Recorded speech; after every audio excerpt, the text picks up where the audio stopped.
Bonjour à tous, merci de préférer Planète 7. Bienvenue dans cet autre numéro de votre émission Face à Pathé, qui a le plaisir de recevoir un jeune bien connu du grand public guinéen. Il s'agit de Mori Konaté.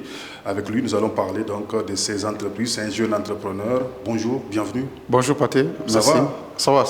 Et la santé, le business? Alhamdulillah, ça va bien. Le business, ça va aussi. Super, Dieu merci. Alors, pour commencer, vous allez vous présenter. Qui est Mori Konaté à nos lecteurs, à nos visiteurs? Mori Konaté, c'est un jeune Guinéen qui évolue dans l'entrepreneuriat depuis maintenant 6 ans, qui est passionné par tout ce qui est innovation, tout ce qui est digitalisation, et qui se débrouille, qui fait son petit chemin. Ouais, qui se débrouille, qui fait son petit chemin. Ouais. Et on a l'impression qu'il réussit vraiment ce petit chemin-là.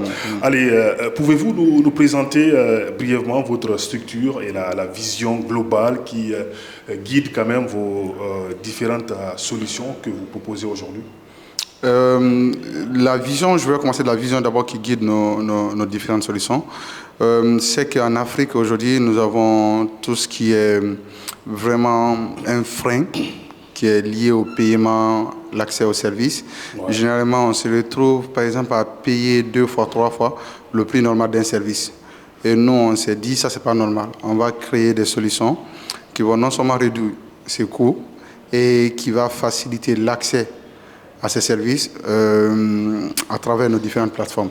Ouais. Par exemple, dans le cas de notre solution Biefacile qui est une solution de billetterie, qui a commencé juste avec l'idée de pouvoir acheter un ticket en ligne.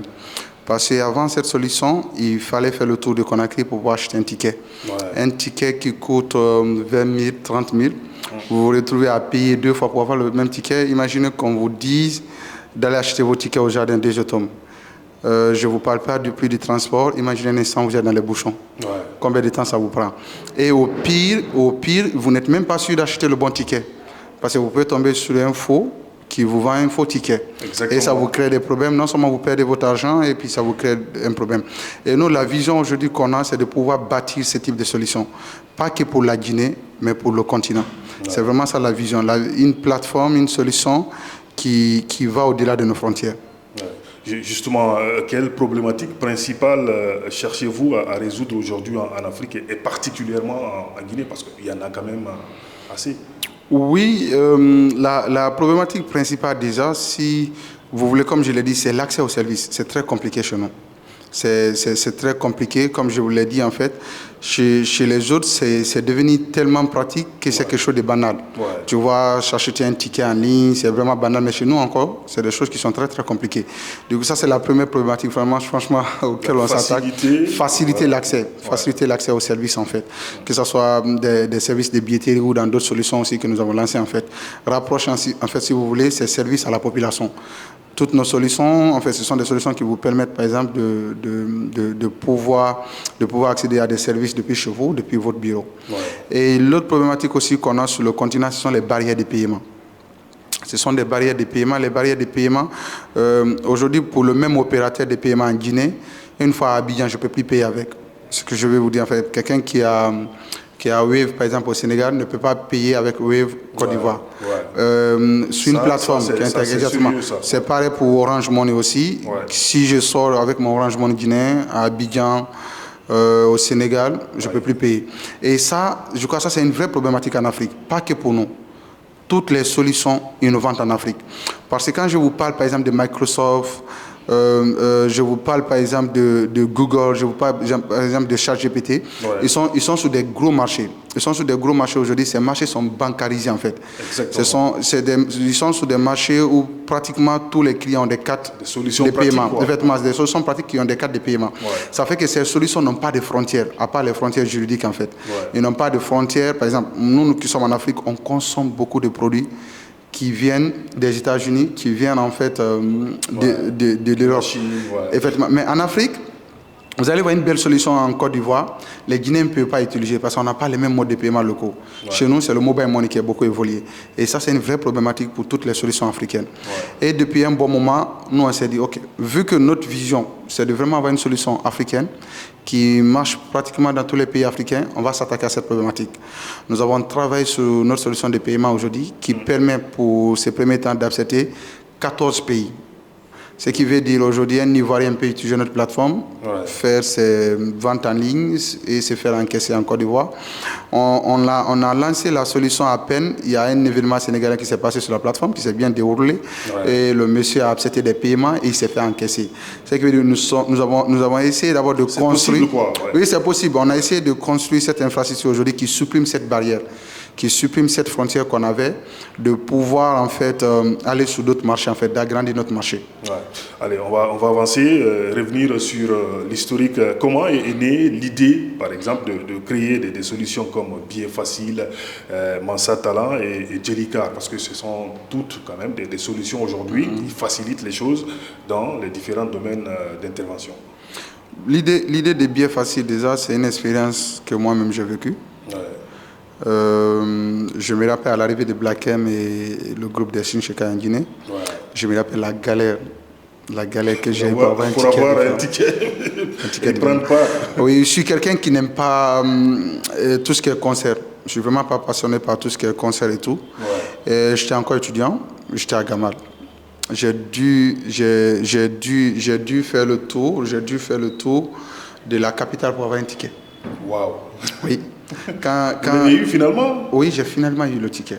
Après, un ticket sécurisé? Un ticket sécurisé, oui, effectivement. Bon, à l'époque, je ne dirais pas un ticket sécurisé, mais j'ai eu un ticket authentique. Pour avoir l'accès quand même. Pour avoir l'accès à l'événement. Mais imaginez aussi le jour de l'événement, je suis devant le stade, je cherche mon ticket, je ne retrouve pas mon ticket. Cette expérience, je ne vais jamais l'oublier. Wow. J'ai fait 3 jours, je cherche un ticket. J'ai finalement eu. Et devant le stade, je logeais à Kokansé. Le concert s'est passé à Nongo, au grand stade de Nongo. Je suis devant le stade, je cherche mon ticket, je ne vois pas mon ticket. J'ai dû encore déboucher 2 fois pour pouvoir acheter un autre ticket dans la main de vendeurs pour pouvoir accéder à l'événement. Et on s'est retrouvés quelques années plus tard avec mes associés à la sortie de nos études. À Gamal, on s'est dit on va créer une solution.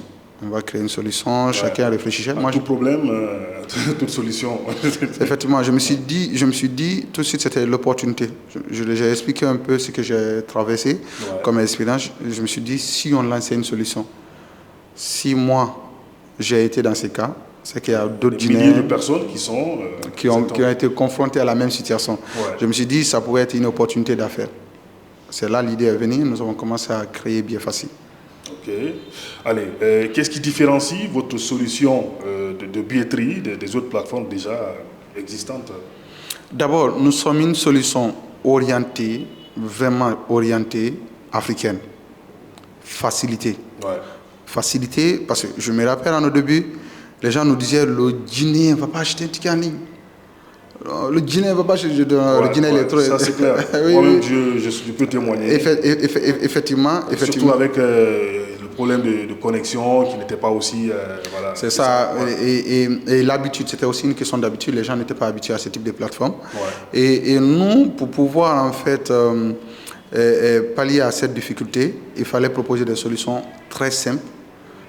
Des solutions très simples. Quand on pense à solution, on pense à simplicité. Je me rappelle à l'époque, je suis venu voir mes associés qui étaient à la fois aussi les techniciens sur la plateforme. J'ai dit ce qu'on va faire, le parcours sur la plateforme, on va le changer, le parcours d'achat d'un ticket.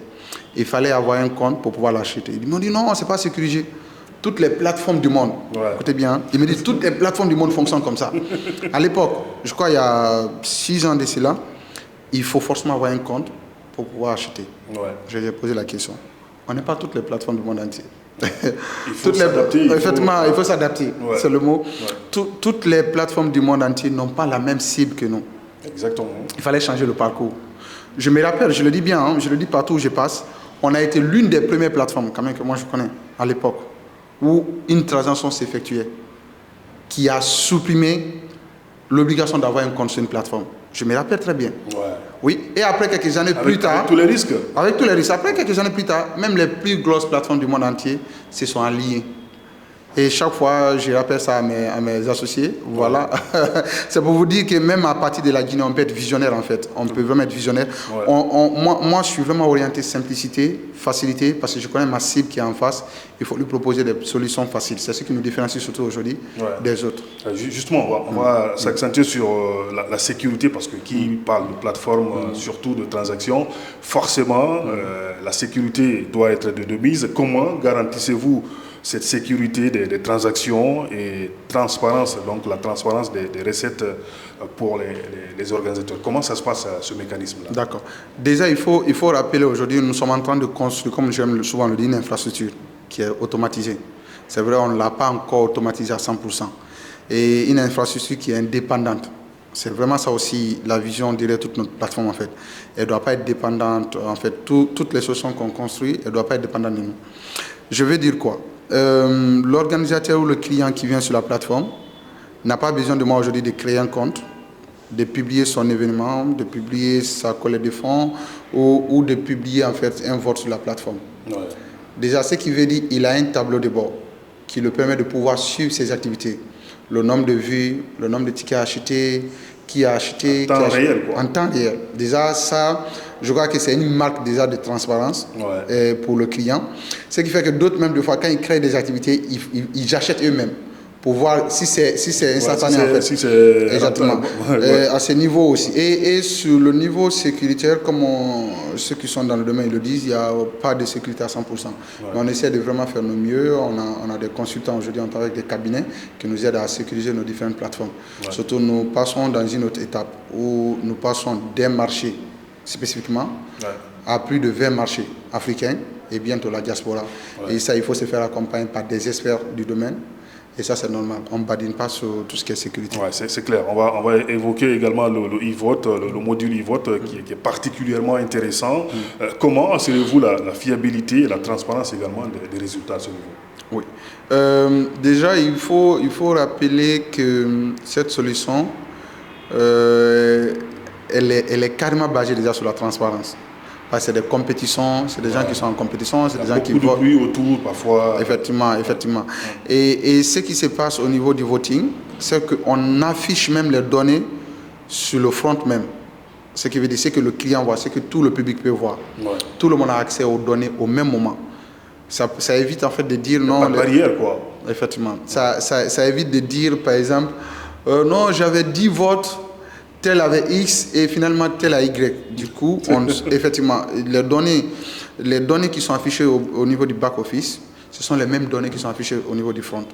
Tu vois, on a même eu des promoteurs en fait, d'événements qui nous ont proposé, par exemple, non, on veut que les données soient en pourcentage. On va afficher le nombre de votes, on va afficher les données en pourcentage pour des questions de transparence. Allez, est-ce que vous avez déjà des exemples concrets d'événements ou d'initiatives réussies grâce à cette plateforme? Oui, on a pas mal de retours. On a des organisateurs qui nous disent aujourd'hui, grâce à vous, j'ai fait mon événement, c'est où est passé mes recettes en fait. Tu vois, et il y a des organisateurs aujourd'hui qui ont des données concrètes. Parce qu'il faut le dire, avant notre arrivée sur le marché guinéen, il y avait trop de spéculations. On ne pouvait pas évaluer. On ne pouvait pas évaluer. Tel a fait le stade, il a fait 100 000 personnes au stade. 100 000 personnes, c'est énorme. C'est énorme, c'est beaucoup. Non, l'esplanade du palais. Comment le vérifier? Effectivement, il n'y avait pas de moyens. Et ça fait qu'aujourd'hui, les organisateurs qui sont avec nous, ils ont des données concrètes. Ils savent exactement. L'édition précédente, j'ai fait combien? Comment améliorer? Effectivement les prochains? Au-delà de ça, quand je dis ils ont des données qui sont utilisables. Aujourd'hui, nous avons des solutions de marketing, nous avons des solutions, tu vois, de tout ce qui est campagne d'SMS. Ces données-là, aujourd'hui, les permettent de pouvoir relancer leurs clients. Ces données-là, aujourd'hui, les permettent d'être très proches de leurs clients, en fait. Je crois que ça, ce sont des choses qui sont très importantes. Je crois, en fait, on a été un game changer pour l'écosystème guinéen. Pas que sur les promoteurs d'événements, sur tout ce qui va être collecte de fonds. Parce qu'un cas reçu, comme vous me l'avez demandé, je vous dirais la cagnotte de SOS Kaloum. C'est incroyable, c'est plus de 400 millions de nos francs guinéens qui ont été mobilisés. Et oui, à 48 heures sur la plateforme. Je crois que ça, c'est énorme. Ça, c'est un impact aujourd'hui qu'on a créé. Un peu plus loin, cette solution de voting est devenue une source de revenus supplémentaires pour la plupart des promoteurs d'événements qui organisent des concours en fait. Ouais. Et ça, je crois que ça les aide beaucoup. D'accord. Allez, on va parler de perspectives. On a déjà commencé avec l'impact. Quels sont les principaux défis que vous rencontrez dans le déploiement de ces innovations aujourd'hui sur le terrain? J'avais cité déjà un défi au début, tout ce qui était barrière liée au paiement, que nous sommes en train de supprimer, parce qu'on est en train de construire une infrastructure aujourd'hui. Et nous sommes dans un marché qui n'est pas réglementé. Et je crois aujourd'hui, vu notre vision, vu là où nous voulons aller, vu ce qu'on a, on a surtout envie de construire, on a envie d'être dans un marché qui est structuré. Vous voyez, aujourd'hui, on se retrouve sur un marché où on est avec des leaders en fait. N'importe qui peut lancer une billetterie en Guinée aujourd'hui, excusez-moi du terme. Et peu importe l'entité, on a des groupes aujourd'hui qui viennent sur ces marchés en fait. Parce que le marché n'est pas structuré, le marché n'est pas cadré, l'État n'a pas défini si c'est un marché où seulement les startups doivent être, où seulement les PME doivent être. Tu vois, on retrouve même des films aujourd'hui dans ces marchés en fait. Et ça devient très compliqué. Et d'autres ne sont pas là sur ce marché parce que c'est un service. C'est un service pour eux, mais en fait, ils utilisent ce marché, si vous voulez, comme un service stratégique pour pouvoir atteindre d'autres objectifs. Et en faisant ça... Ils ne sont pas professionnels. Effectivement, et en faisant ça, on casse carrément le prix du marché. Tu vois, on est confronté à ces problèmes aujourd'hui, où on a des promoteurs d'événements... C'est une sorte de piraterie. Je ne dirais pas piraterie, mais il y a un terme anglophone, je l'ai oublié en fait. On peut l'appeler même la concurrence déloyale en fait. Exactement. Tu vois, on peut l'appeler comme ça. Nous, on se retrouve aujourd'hui en face des promoteurs d'événements qui nous disent non, tel nous a proposé telle commission, tel pourcentage, pourquoi j'irai avec vous? Alors que ce n'est pas les mêmes... C'est pas les mêmes services. Ça, c'est une autre difficulté qu'on rencontre aujourd'hui. On demande à ce que le secteur soit vraiment réglementé. Ça y va dans l'intérêt de tous. Et comme ça, tout le monde y gagne. Allez, on va parler d'ambition. Moyen, long terme, voilà, c'est quoi vos ambitions vraiment dans ces différentes plateformes-là? Moyen terme, aujourd'hui, notre rêve, c'est de voir tout promoteur d'événements, quand il pense déjà à créer un événement, ou tout organisateur de collecte de fonds ou de voting, quand il pense déjà à lancer une activité, qu'il pense à bien facile. Ça, c'est un. Et la deuxième étape, c'est qu'il sache que c'est très facile aujourd'hui. Comme son nom l'indique. Effectivement, comme son nom l'indique. Et chaque jour, c'est un produit que nous sommes en train d'améliorer. Parce que vraiment, la vision n'a jamais été la Guinée. On a toujours vu la Guinée comme un terrain de test. La vision va au-delà du pays. Et qu'ils sachent qu'ils ont une solution aujourd'hui qui peut les permettre de collecter plus, de vendre plus, d'avoir plus d'audience. Parce qu'ils n'ont plus qu'un marché. Ils ont plus de quoi 50 pays. Ils ont la diaspora. Parce qu'aujourd'hui, on ouvre la plateforme à tous ces pays et à la diaspora. Aujourd'hui, en fait, si vous voulez, l'ambition qu'on a aujourd'hui, c'est qu'on arrive déjà à faire comprendre aux promoteurs africains, on arrive à faire comprendre aux ONG africaines qu'ils ont une solution aujourd'hui qui peut les aider à atteindre, effectivement accessible surtout, et à atteindre facilement les objectifs qu'ils ont. Ça déjà, c'est le premier. L'autre ambition qu'on a, et qu'on a toujours eu, c'est d'être ce leader africain. C'est d'être ce leader africain. Moi, il y a beaucoup de groupes autour de moi, je m'inspire beaucoup de ces groupes. Je me dis aujourd'hui, quand on a des groupes, excusez-moi, c'est pas si je fais de la publicité, quand vous retrouvez des groupes comme Orange en Afrique, un peu partout, je me dis c'est possible en fait. Tout à fait. Des groupes comme EcoBank qui ont commencé, je crois, au Togo ou au Bénin, je n'en sais plus trop. Je me dis que c'est possible. J'ai envie aussi de la Guinée aujourd'hui, être présent au Bénin, au Togo. S'imposer partout, quoi. S'imposer partout, en fait. Tu vois, c'est vraiment ça l'ambition. Avoir une solution africaine qui est accessible dans plusieurs pays africains. C'est vraiment ça la mission en fait. Comment voyez-vous l'évolution du digital en Afrique dans les prochaines années? Rapidement. Même maintenant, l'évolution, je crois que l'Afrique a compris. L'Afrique a compris qu'on a... C'est une obligation, c'est un passage obligé. C'est ça. L'Afrique a compris qu'on a raté beaucoup d'opportunités. Et je ne dirais pas que c'est la seule qui nous reste, mais ils ont compris aujourd'hui pour aller plus vite, il faut passer par le digital. Pour avoir un vrai impact aujourd'hui, il faut passer par le digital. Je crois que l'Afrique l'a compris et on est plus en marge. Parce qu'aujourd'hui, on retrouve quand même des startups en Afrique qui partent lever des millions. des millions de dollars, des millions d'euros en Europe et aux États-Unis. Et on voit aujourd'hui des groupes... Ça contribue au développement. Effectivement. Et on voit aujourd'hui des groupes dans le monde entier aussi qui s'intéressent aussi à l'Afrique. L'Afrique a compris qu'il faut forcément passer par là. Il n'y a pas d'autre issue. Allez, pour terminer, si vous devriez résumer votre mission en une phrase pour convaincre un utilisateur ou un partenaire, que diriez-vous rapidement? Si je devais convaincre un utilisateur ou un client, la solution que nous construisons, c'est pour vous. C'est pour vous. Quand nous, on veut construire une solution, on pense au client. Déjà, ce qui veut dire, on veut lui faciliter la vie. On veut lui donner une solution qui va l'aider. C'est pour vous, c'est pas pour nous. Généralement, je dis ça aux clients. Quand j'ai les clients en face, quand certains me posent, qu'est-ce qui me dit après tel nombre de ventes sur votre plateforme, on n'aura pas de difficulté à avoir ça. Je leur dis, nous, on n'existe pas sans vous. Moi, je le dis tout de suite, on n'existe pas sans vous. C'est clair. Ça, c'est clair. Effectivement, on ne parlera pas de nous. Du coup, nous sommes en train de construire aujourd'hui une infrastructure. Nous sommes en train de construire aujourd'hui une technologie très, très puissante, il faut le dire, qu'ils doivent utiliser. C'est à eux. On veut vraiment qu'ils s'imprègnent de la chose. De valoriser effectivement, qu'ils le mettent dans leur quotidien et ils verront combien de fois les choses seront faciles. Merci beaucoup, Mori Konaté, un jeune en tout cas que moi j'apprécie énormément. C'est bon vent. Je sais que le chemin va être forcément difficile, mais voilà, vous allez y arriver. Merci. C'est la fin donc de cet entretien, de cette émission avec Mori Konaté de Billets Faciles. On se retrouve très prochainement sur Planète 7. Salut, ciao.